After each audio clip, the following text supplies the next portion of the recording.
Bismillahirrahmanirrahim. Dear students, we are meeting in our second session of lecture number 28. Beta, we were discussing physical attractiveness.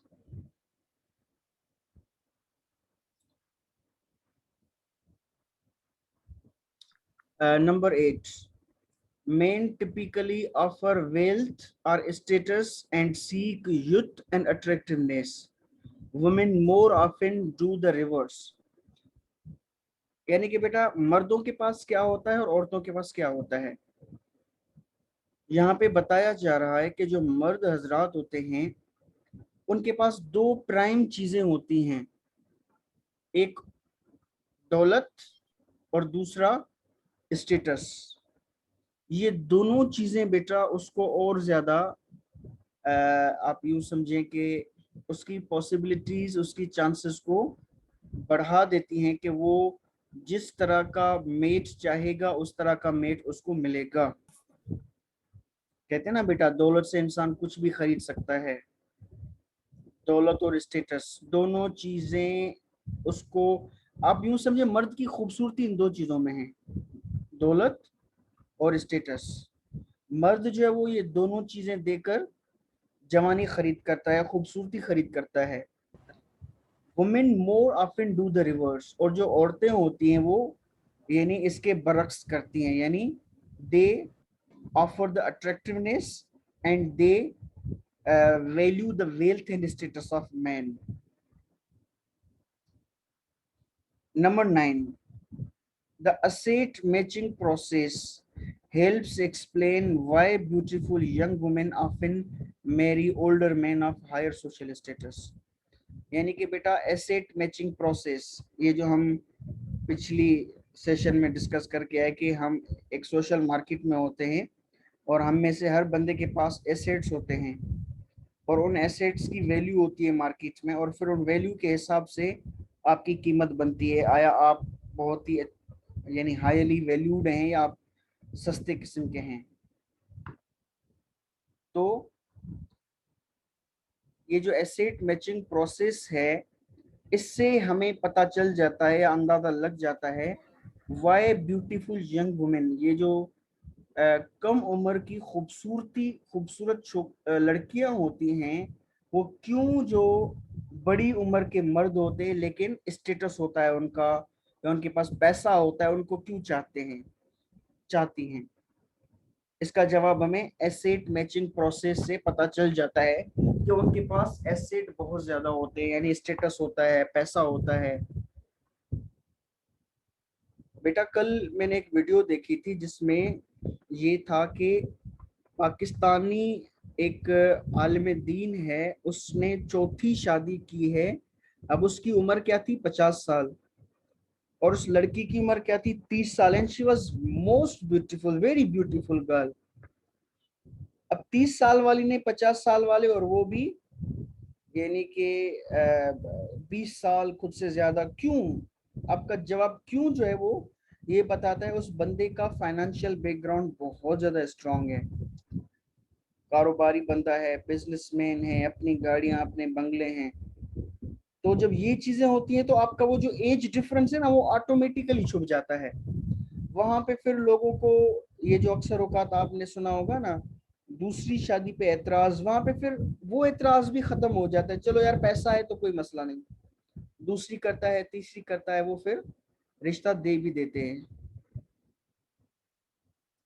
Number 10, love is often nothing but a favourable exchange between two people. यानी मोहब्बत क्या है? मोहब्बत की definition यहाँ पे ये बताई जा रही है, मोहब्बत एक ऐसा एक्सचेंज है, यानी लेन देन है दो बंदों के दरमियान जिसमें दोनों का फायदा। आप कहते हैं ना वन वन वन साइड मोहब्बत। वन साइड मोहब्बत क्या होती है? आपको ये एक बंदा या बंदी अच्छी लगे बहुत ज्यादा लेकिन आप उसको अच्छे ना लगे। क्यों ना लगे? क्योंकि वो समझती है या समझता है कि भाई मेरे पास ज्यादा है उसे देने के लिए और उसके पास कुछ नहीं है मुझे देने के लिए। और टू वे मोहब्बत कब होती है? जब आप देखते हैं कि मुझे जो मैं जो दे रहा हूं मुझे वापस में भी उतना ही मिल रहा है, तब दोनों तरफ से मोहब्बत होती है। अच्छा बेटा, ये जो मोहब्बत है It's not all about hurt, it is all about mental calculation. Acha, consider between two people who get the most of what they can expect. यानी मोहब्बत बेटा कहाँ होती है? हर इंसान के पास एक, आप यूं समझें, एक एक्सपेक्टेशंस होती हैं कि मुझे ये चाहिए, ये चाहिए, वो चाहिए। अब अगर सामने वाले बंदे में वही सारी चीजें हैं और वो बंदा, उस बंदे को जो कुछ चाहिए वो आपके पास है, इट मीन्स यहाँ पे मोहब्बत होने के चांसेस ज्यादा हो जाते हैं फिर। अच्छा, considering their value on the personality market, यानी पर्सनालिटी मार्केट में आप अपनी वैल्यू देखते हैं, मेरी वैल्यू क्या है, और आपको पता चलता है कि मेरी वैल्यू के मुताबिक मुझे मिल रहा है सामने वाले बंदे या बंदी से, तब आप वहां पे, यानी मोहब्बत आपको भी हो जाती है। Number 11, attractive, bright woman, 26, slender, seeks warm, professional male। ठीक है बेटा। Number 12, men who advertise their income and education and women who advertise their youth and looks receive more responses to their ads। बेटा आप लोग ये 11वां और 12वां number हम दोनों को इकट्ठे डिस्कस कर रहे हैं। आप लोगों ने अक्सर डॉन न्यूज़पेपर पढ़ी है, संडे वाली? उसमें अक्सर पूरा पेज जो है ना वो मैरिज ब्यूरोज का होता है, या पर्सनल, जिसको रिश्ते नहीं मिल रहे होते वो एडवर्टाइजमेंट देते हैं कि भाई हमें दूल्हे की जरूरत है, हमें दुल्हन की जरूरत है। अक्सर एडवर्टाइजमेंट के अल्फाज क्या होते हैं? फॉर एग्जांपल अगर लड़का होता है तो वो क्या कहता है कि भाई अपनी, अपना कारोबार, इतनी इतनी इनकम, वो ये चीज जरूर मेंशन करता है, अपनी कारोबार, इतनी कमाई, और मेरा ये स्टेटस, मुझे फला लड़की चाहिए। अब जो अपना स्टेटस हाई बताता है, अपनी इनकम हाई बताता है, उसको फोन कॉल ज्यादा आती हैं। फॉर एग्जांपल आप अगर लिखेंगे भाई जो है मेरी उम्र 40 साल है, 50 साल है, और मेरे पास पैसा भी नहीं है, मुझे कोई दुल्हन चाहिए, तो एक कॉल भी नहीं आएगी आपके पास। और जो लड़कियां होती हैं जिनको दुल्हे चाहिए होते हैं, उनकी जो एडवर्टाइजमेंट होती है वो क्या मेंशन करते हैं? वो कभी नहीं कहते कि भाई, वो कहती हैं भाई पढ़ी लिखी, गोरी चिट्टी, ठीक है बेटा, और क्या कहते हैं कि यानी फिगर भी अच्छी, ये सारी ब्राइट, खूबसूरत, ये सारी चीजें वो मेंशन करती हैं खवातीन। ठीक है बेटा, तो ये चीजें मर्द देखते हैं, और औरतें क्या देखती हैं? Status and wealth. ये चीज इन एडवर्टाइजमेंट से भी हमें पता चल सकती है। आप लोग ये तजुर्बा करके देखिए, इस संडे की जो न्यूज़पेपर आई या जो पिछले संडे की पड़ी हो, उसको उठाकर देखिए, तो यहां से ये बात साबित हो जाएगी। Number 13, in 2007, US plastic surgeons performed nearly 12 million cosmetic procedures, 91% of which were on women। यानी कि बेटा 2007 में, एक साल में अमेरिका के जितने भी प्लास्टिक सर्जन थे, उन्होंने कितनी, 12 मिलियन। 12 मिलियन। अब ये नहीं है कि सिर्फ अमेरिका से लोग आए, पूरी दुनिया से अमेरिका जाते हैं, तो 12 मिलियन, यानी 12 मिलियन में बेटा कितने करोड़ हो गए? हेलो?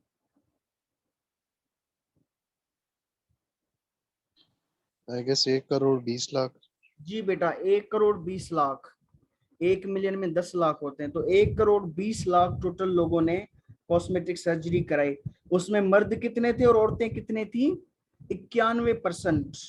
91% जो है वो खवातीन थी, और 9% सिर्फ मर्द हजरात थे। यहां से आप अंदाजा लगा सकते हैं कि who are more sensitive about their figure, about their attractiveness, about their beauty, men or women। Number 14, physical attractiveness stereotype. बेटा इसको थोड़ा सा माइंड में रख लीजिएगा, physical attractiveness stereotype, the presumption that physically attractive people possess other socially desirable traits as well। what is beautiful is good। बेटा इसकी simple माना क्या है? what is beautiful is good, यानी जो चीज खूबसूरत है वो अच्छी भी होती है। आप कहते हैं कि भाई अगर सामने वाला बंदा या बंदी दिखने में अच्छा है, तो उसके अंदर दूसरी अच्छी क्वालिटीज भी लाजमन होंगी। यानी आप सामने एक दिलकश चीज को देखकर फिर अंदाजा लगाएं कि इसमें दूसरी भी अच्छी चीजें होंगी। एक घर है, उसका दरवाजा खूबसूरत है और आप कहते हैं, आप अंदाजा लगाते हैं कि अगर दरवाजा इतना खूबसूरत है तो इसके कमरे भी बहुत ज्यादा खूबसूरत होंगे। बेटा ये क्या है? Physical attractiveness stereotype. Number 15, other things being equal, we guess beautiful people are happier, sexually warmer, and more outgoing, intelligent, and successful, though not more honest or concerned for others.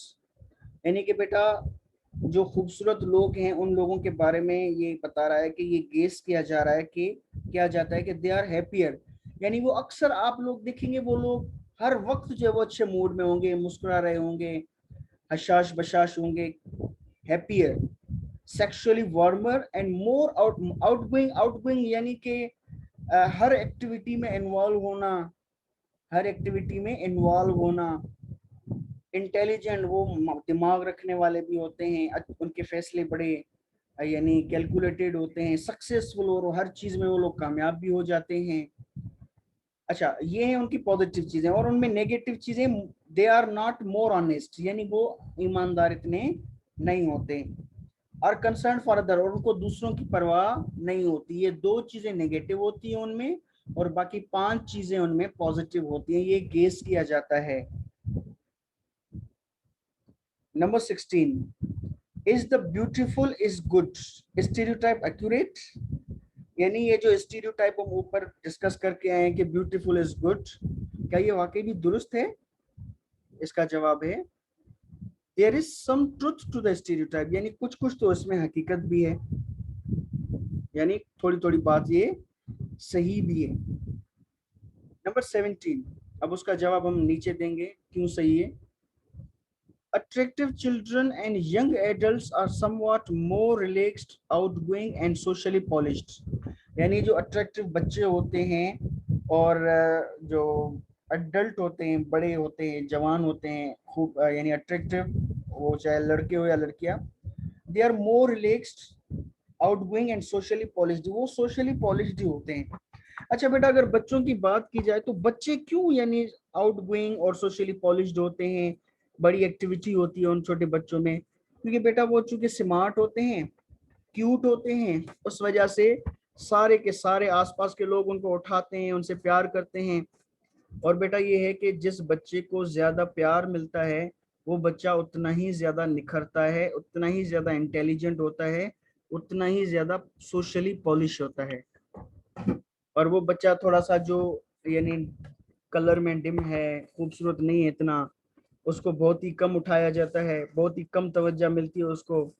उस बेचारे बच्चे को बुनियादी जरूरतों के लिए भी बड़ा चीखना पड़ता है, तब जाकर उसको वो चीजें मिलती हैं। तो बेटा ऑटोमेटिकली उस बच्चे में कई नेगेटिव पॉइंट्स आ जाती हैं। Number 18, physically attractive individuals trend also to be more popular. यानी जो जिस्मानी तौर पे खूबसूरत लोग होते हैं वो पॉपुलर, यानी वो पॉपुलर कहते हैं फेमस, यानी वो आसपास के लोगों में फेमस भी होते हैं, बहुत ज्यादा सारे लोग उनको जानते हैं। मोर आउटगोइंग, यानी इधर उधर जाना, सोशल एक्टिविटीज में पार्टिसिपेट करना, and more gender typed, more gender typed यानी कि अगर मर्द है वो तो उसमें यानी मर्दानगी कूट कूट के भरी हुई है, और अगर औरत है तो उसमें वो यानी जो क्या कहते हैं वुमनिश, वुमेनहुड है, वो कूट कूट के भरा होता है, यानी जिसको कहते हैं ना 100% आइडियल वुमेन, वो फिर वो चीज हो जाती है। More traditionally masculine if male, more feminine if female, यानी एक होता है मस्कुलाइन और एक होता है फेमिनाइन, यानी इस तरह की खवातीन मोर फेमिनिन होते हैं, यानी 100% फेमिनिनिटी होती है उनमें। Number 19, these small average differences between attractive and unattractive people probably result from self fulfilling prophecy। बेटा सेल्फ फुलफिलिंग प्रोफेसी क्या है कि जैसा लोग सोचते हैं अमलन वैसा हो जाता है, अमलन वैसा हो जाता है, यानी your thought leads to your actions. अगर आप कहते हैं कि भाई सामने वाला बंदा अच्छा नहीं है, आपने अपने माइंड में कह दिया, और अब आपके एक्शंस जो हैं वो उस बंदे के लिए नेगेटिव होंगे, तो बदले में वो बंदा आपके नेगेटिव एक्शंस की वजह से वो बंदा भी नेगेटिव बन जाएगा, और आप वाली सोच सच साबित हो जाएगी कि वो बंदा अच्छा नहीं है। लेकिन वो शुरू से ही अच्छा नहीं था, आपके एक्शंस ने उसको बुरा बना दिया है। आपके थॉट ने जैसा उसको समझा था वो वैसा ही बन गया आपके अपने एक्शंस की वजह से।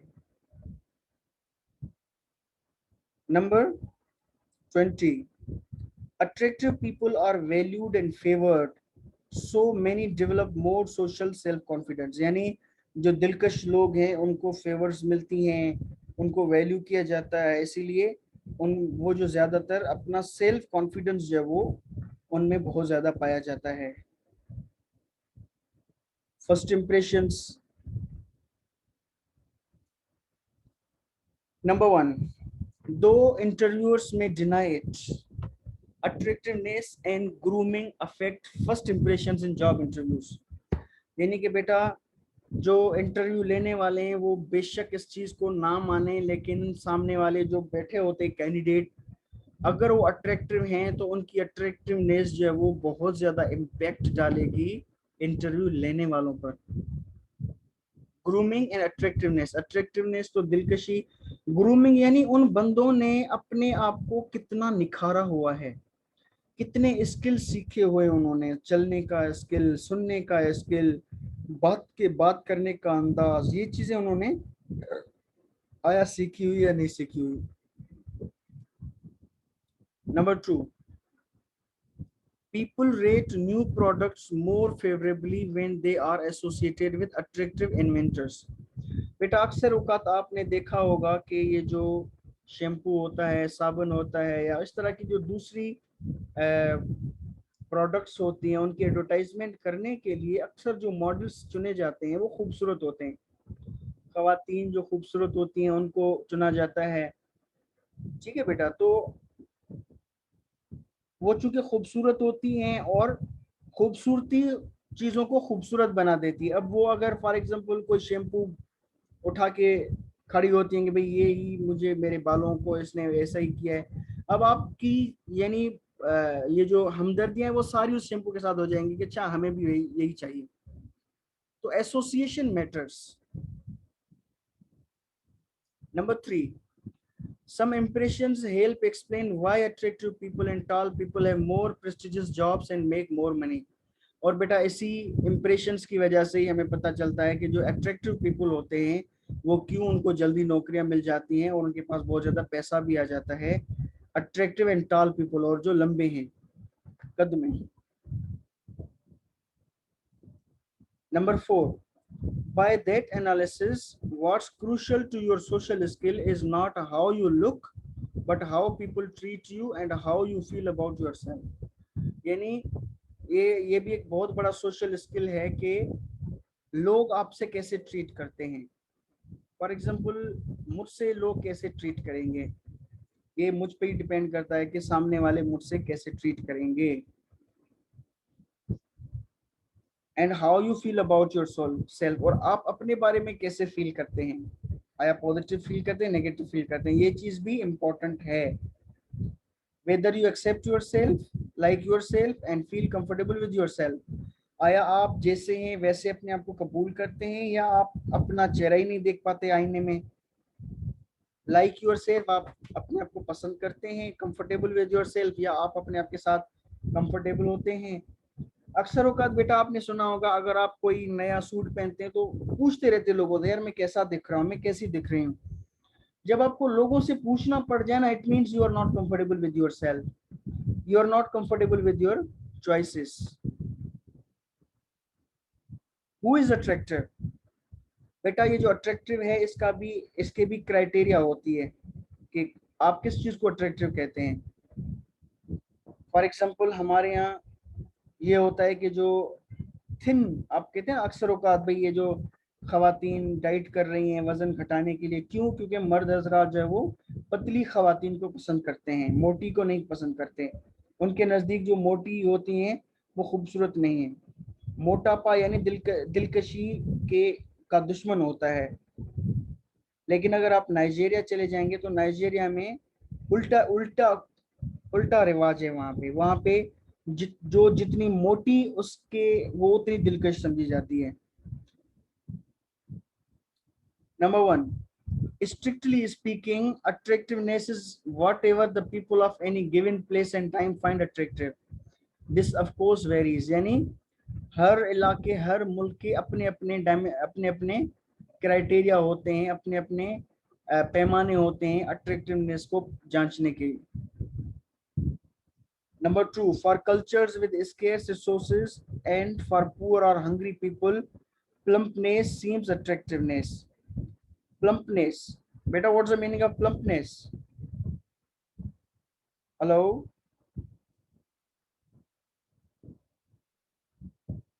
Hello?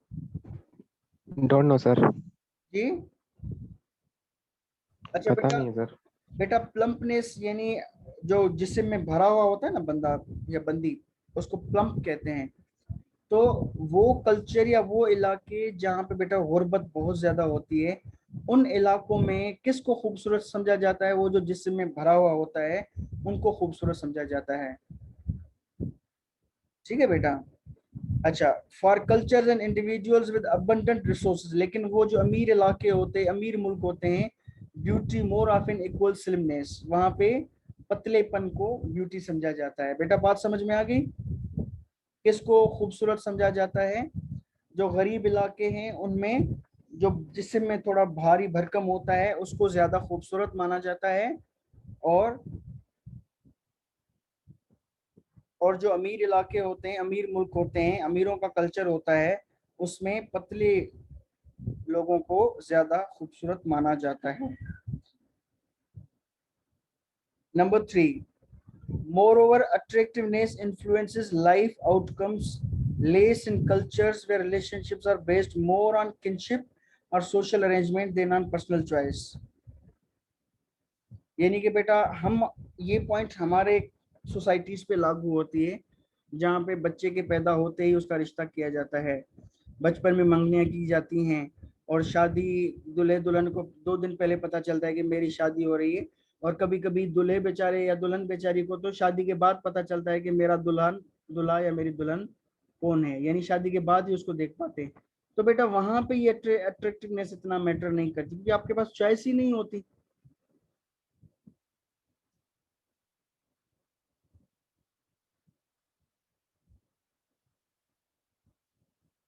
अच्छा, number four, social comparison.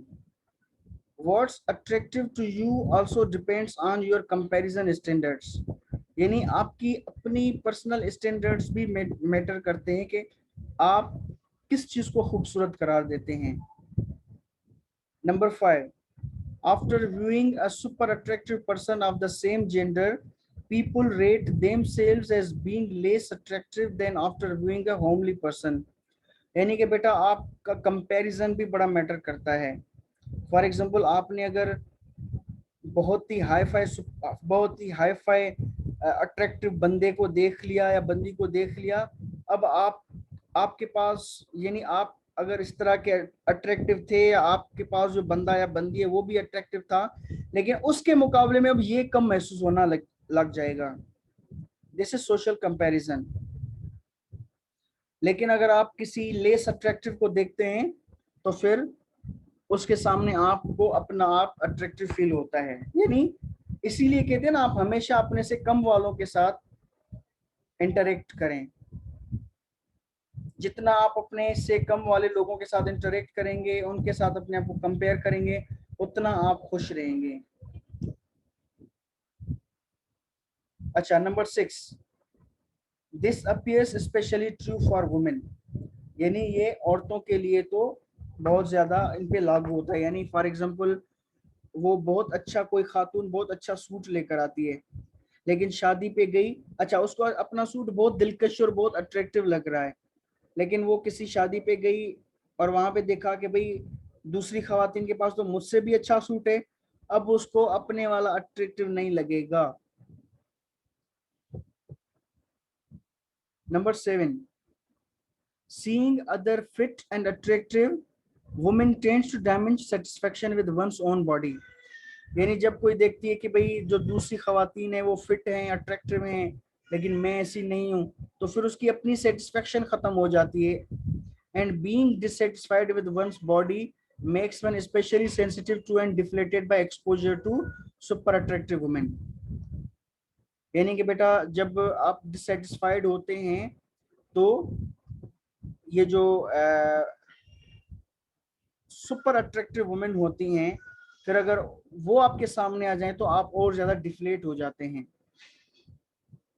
Number 8, thanks to modern media we may see in an hour dozens of individuals who are more attractive and more successful than any of our ancestors would have seen in a year or even a lifetime. यानी कि आप media में देखते हैं, ड्रामों में, फिल्मों में ऐसे ऐसे अट्रैक्टिव चेहरे होते हैं जो आपने कभी आपके एंसेस्टर्स ने अपनी पूरी जिंदगी में नहीं देखे थे, और ये मीडिया की वजह से है. आप अक्सर कहते हैं ना बेचैनी क्यों है, मोहब्बतें क्यों कम होती जा रही हैं, वफा क्यों नहीं रही है, हस्बैंड और वाइफ के दरमियान तलाक़ें क्यों ज्यादा होती जा रही हैं. तो बेटा मीडिया जो दिखा रहा है, जो चेहरे दिखा रहा होता है, तो ये मर्दों को भी डिससेटिस्फाइड कर रहे होते हैं, औरतों को भी डिससेटिस्फाइड कर रहे होते हैं. Number 9, such extraordinary comparison standards tricks us into devaluing our potential mates and ourselves and spending billions on cosmetics, diet aids and plastic surgery. यानी बेटा इन चीजों की वजह से हम हमारे पास जो होता है या होती है, बंदी या बंदा, उसको हम डीवैल्यू करना शुरू कर देते हैं, और फिर कॉस्मेटिक्स पे हम बहुत ज्यादा खर्च करते हैं, डाइट्स पे हम खर्च करते हैं. यानी अब जो बंदा या बंदी बेचारी डीवैल्यू हो गई, वो तो अपने आप पे खर्च करेगा ताकि मैं ऐसा बन जाऊं कि मुझे वो चाहने लगे. अच्छा बेटा सर बेटा सर ये जो मतलब आपने नंबर 8 पॉइंट बताया ना कि जो मीडिया पे दिखाते तो उसकी वजह से दूसरे लोग जो अपने आप को डिग्रेड करना स्टार्ट करते, सर वो तो उनको फिल्टर और कॉस्मेटिक यूज कर करके सामने लेकर आते हैं ना, तो जो दूसरा बंदा अपने आप को डिग्रेड समझ रहा है तो वो भी अपने आप को कॉस्मेटिक यूज करे और फिल्टर वगैरह अप्लाई करके अपने आप को खूबसूरत बना सकता है. अगर वो ये सोचे तो वो डिग्रेड नहीं होगा. जी बेटा बिल्कुल. अच्छा बेटा अब हम आते हैं सिमिलैरिटी पे, यानी फिजिकल अट्रैक्टिवनेस, प्रॉक्सिमिटी और उसके बाद सिमिलैरिटी यानी एक जैसापन. Number 1, birds of a feather do flock together, यानी जो एक जैसे पंछी होते हैं वो साथ साथ उड़ते हैं. Number 2, greater the similarity between husband and wife, the happier they are and less likely they are to divorce. यानी जितनी ज्यादा सिमिलैरिटी होगी शोहर में और बीवी में, उतने ज्यादा वो दोनों खुश होंगे और उतना ही चांसेस कम होंगे कि वो डिवोर्स लें, एक दूसरे को डिवोर्स दें. बेटा अक्सर एक बात मैं कहा करता हूँ कि सिमिलैरिटी कभी कभी नेचुरल होती है और कभी कभी आप खुद सिमिलैरिटी क्रिएट करते हैं. तो बेटा ये बहुत ही इंपॉर्टेंट पॉइंट है कि सिमिलैरिटी कैसे क्रिएट की जाए. उसके लिए हमेशा मैं एक बात बता दिया करता हूँ अपने बच्चों को कि बेटा देखें, कोशिश करें, अगर फॉर एग्जांपल बीवी, आप देखते हैं कि बीवी जो है वो मुझसे ज्यादा है थोड़ा तालीम में, कभी कभी ऐसे होता है तालीम में ज्यादा है, लुक्स में ज्यादा है, तो वहां पे आपको थोड़ी एफर्ट डालनी है, एफर्ट थोड़ी ज्यादा करनी पड़ती है उसके दिल को जीतने के लिए. तो बेटा यही फार्मूला मैं दिया करता हूं कि इस तरह के केस में आप क्या करें, आप उसकी पसंद को अपनी पसंद पे तरजीह दें. यानी जो चीज वो पसंद करे आप भी उसको पसंद करें.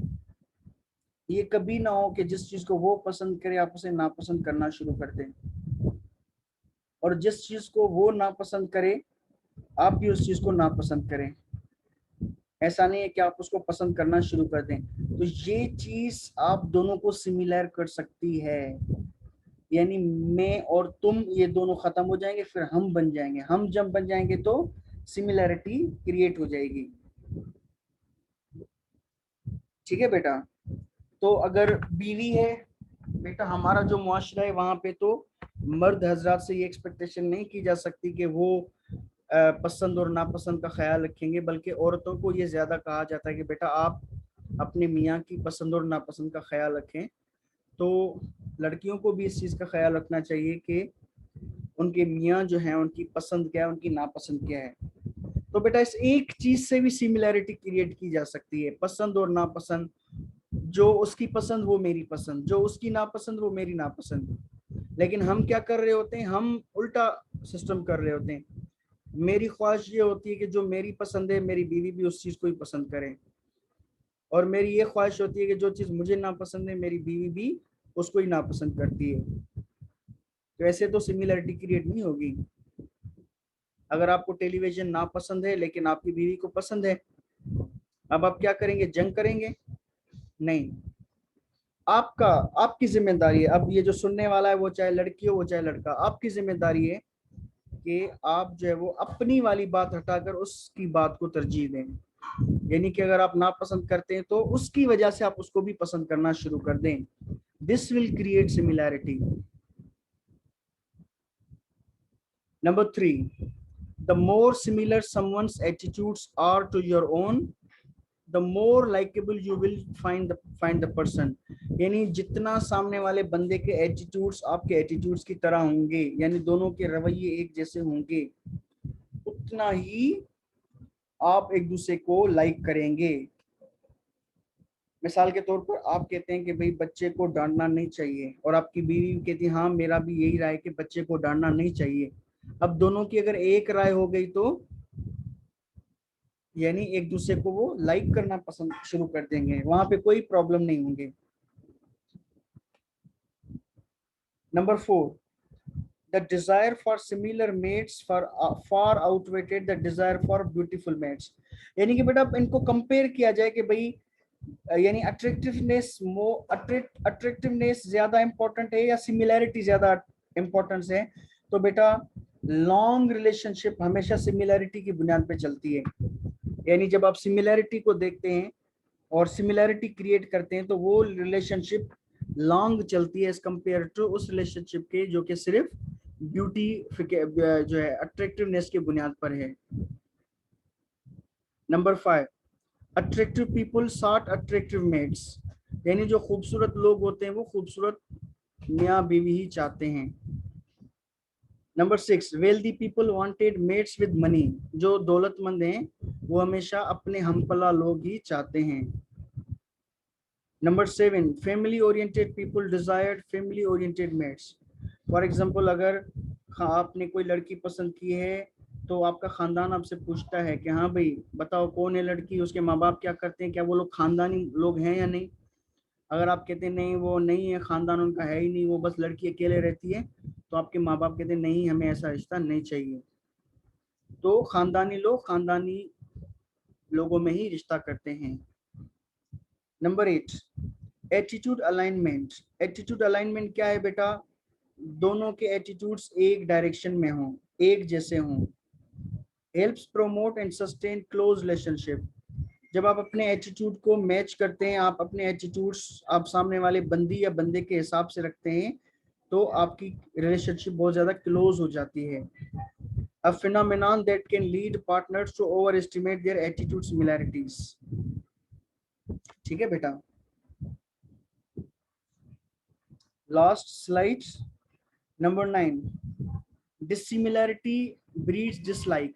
यानी जो बंदे जितना डिसिमिलर होंगे वो उतना ही एक दूसरे को डिसलाइक करेंगे। People in one political party often are not so much fond of fellow party members as they are disdainful of the opposition। यानी जो पार्टी वाले होते हैं, फॉर एग्जांपल पीटीआई वाले होते हैं तो वो सारे पीपल्स पार्टी वालों से नफरत करते हैं। नॉन लीग वाले होते हैं तो वो सारे पीटीआई वालों से नफरत करते हैं। यानी अलग अलग पार्टियों में तो एक दूसरे को डिसलाइक भी करते हैं। Number 10, most whites have expressed more liking for and willingness to work with a like-minded black than a dissimilarly minded whites। यानी कि बेटा जो गोरे हैं उनसे पूछा गया कि हाँ भाई आपके सामने दो बंदे हैं, एक काला एक गोरा। काला जो है वो आप ही की तरह सोचता है, आप ही की तरह उनके एटीट्यूड्स हैं, लेकिन जो आपकी कम्युनिटी का गोरा है वो आपकी तरह नहीं सोचता, उसके रवैया आपकी तरह नहीं है, आप किसको ज्यादा प्रीफर करेंगे? तो ज्यादा से ज्यादा जवाबात क्या आए थे? हम गोरे को नहीं उठाएंगे, हम ब्लैक को उठाएंगे, क्योंकि वो हमारी तरह दिखता है, हमारी तरह सोचता है। Number 11, educating people to respect and enjoy those who differ is a major challenge. यानी कि बेटा हमारे लिए सबसे बड़ा चैलेंज ये है कि हम अपने बच्चों को, हम अपने लोगों को इस बात की तालीम दें कि बेटा वो जो लोग आपसे डिफर करते हैं, वो लोग जो आपसे मुख्तलिफ हैं, उन लोगों की राय का एहतराम करना चाहिए, उन लोगों की इज्जत करना चाहिए, उन लोगों का एहतराम करना चाहिए। जी बेटा, ये था मेरी तरफ से आज का लेक्चर। अब अगर आप लोगों के पास कोई सवाल है तो आप पूछ लें। सर सर फिर इस हिसाब से फिर कंपैरिजन करना है जी सर, फिर इस थ्योरी के हिसाब से हम कंपेयर करके ही मतलब फ्रेंड्स बनाए, वो अच्छी चीज है। जी बेटा बिल्कुल। सर जी बेटा। सर आपने जैसे बताया कि ना अमीर लोग कहते हैं कि हमारा रिश्ता भी अमीरों में हो, पर सर अक्सर काफी टाइम ऐसा भी होता है कि अगर कोई ना उनसे कम स्टेटस वालों से उनका रिश्ता हो जाता है तो उनमें वो फर्क नहीं करते। और सर एक होते हैं कि अगर कोई बंदा मीन्स कर भी लेता है ना कि पसंद की शादी किसी अपने नीचे से खानदान से, तो फिर सब उसे ना चाहे लड़का हो या लड़की हो, सब उसे मीन्स टोंट करते रहते हैं कि ये तो हमारे स्टेटस वाला है ही नहीं, ये तो अमीर है ही नहीं, मीन्स उसको वैल्यू नहीं देते। और काफी टाइम हमने ये भी देखा है कि ऐसे लोग काफी भी होते हैं कि जो छोटे अब खुद से नीचे वालों से शादी करते हैं तो उनको वैल्यू भी देते हैं। कुछ लोग देते हैं, कुछ लोग नहीं देते। सर ऐसा क्यों होता है फिर? मीन्स उनके दिमाग में इस पैसे का ज्यादा चढ़ा होता है, जो जोश वो ही देखिए खुद को सबसे आगे ही समझते हैं। देखें देखें देखें, हम सिर्फ पैदा होते हैं, खाना खाते हैं, पानी पीते हैं, खुराक खाते हैं, लेकिन हमने कभी अपने आप को बनाया नहीं, एक अच्छा इंसान बनाया नहीं, हमने अपने ऊपर काम नहीं किया। इसीलिए हमें सबसे बड़ी बीमारी है कि हम हमेशा खुद से ज्यादा वालों को चाहते हैं। अब हर किसी की ख्वाहिश होगी कि मेरा रिश्ता मुझसे ज्यादा वालों के साथ हो। भाई वो तो आपको टार्चर दे देकर मार देंगे। ठीक है बेटा, जो नीचे वाले हैं वहां से आपको कंफर्ट मिलेगी, वहां से आपको रिस्पेक्ट मिलेगी, वहां से आपको वैल्यू मिलेगी। और बेटा दूसरी बात, ये जो आसपास के लोग होते हैं ना, वो बातें बहुत ज्यादा करते हैं, बहुत ज्यादा बातें करते हैं, और लोग उनकी बातों से डरते हैं। मैंने ऐसा भी देखा है कि बहुत ही अच्छा रिश्ता आया, शादीशुदा था बंदा, बहुत ही अच्छा रिश्ता आया, अच्छा बहुत ही अच्छा, और लड़की भी चाहती थी कि हो, लेकिन जो रिश्तेदार थे उन्होंने कहा कि नहीं, आसपास के लोग क्या कहेंगे, भाई आप लोगों ने शादीशुदा को दे दिया, भाई उसका तो घर बनने जा रहा है, आपका मजहब भी उसकी इजाजत दे रहा है, उसका घर बन रहा है, वो शादीशुदा होगा। इससे बेहतर या आपने ये जाना कि उसको घर बिठा के रखें, कमारा रखें, उसकी एज चली जाए, लेकिन आपने लोगों के खौफ की वजह से आपने वो दिया ही नहीं। सर तो यही बात है ना कि अगर हम लोगों के कहने पे चले तो फिर हमने तो अपनी जिंदगी गुजार ली अच्छे से। अच्छा बेटा, आखिर में ही आपके इस जवाब ये मैं कमेंट करता हूँ, फिर आखिरी मिनट चल रहा है। एक बेटा और बाप थे, दोनों गद्दे पे जा रहे थे, तो गद्दे पे सवार थे, तो लोगों ने कहा कितने जालिम हैं, दोनों गद्दे पे जा रहे हैं। तो बाप ने कहा चलो बेटा तुम बैठो, मैं चलता हूँ। तो लोगों ने कहा अरे कितना जालिम है बेटा, बाप बेचारा चल रहा है और बेटा बैठा है। बेटे ने कहा अब्बू आप बैठ जाएं। फिर जब बाप बैठा तो लोगों ने कहा कितना बूढ़ा जालिम है, बेटे को पैदल चल रहा है और वो खुद गद्दे पे बैठा है। दोनों उतर गए और कहा कि देखो सही। अच्छा, दोनों ने कहा अब ऐसा करते हैं, गद्दे को हम दोनों उठाते हैं। दोनों ने गद्दे को उठाया तो लोग फिर हंसे, उसने कहा कि ये लोग पागल हैं, गद्दे को उठा के जा रहे हैं। फिर कहा कि गद्दे को खाली चलाते, तो लोगों ने कहा कितने पागल हैं, गद्दा खाली और कोई बैठता ही नहीं। तो बेटा लोगों को मुतमिन करेंगे, वो कभी मुतमिन नहीं होंगे। That's all. ये वाली बातें बाकी लोग मुतमईन नहीं होते, फिर हम लोगों के कहने पे क्यों चले? जी बेटा बिल्कुल। बेटा आखिरी मिनट ये खत्म होने वाला है, तो हम प्रिंस चार्मिंग का कॉल सुने। जी बेटा सर, प्रिंस चार्मिंग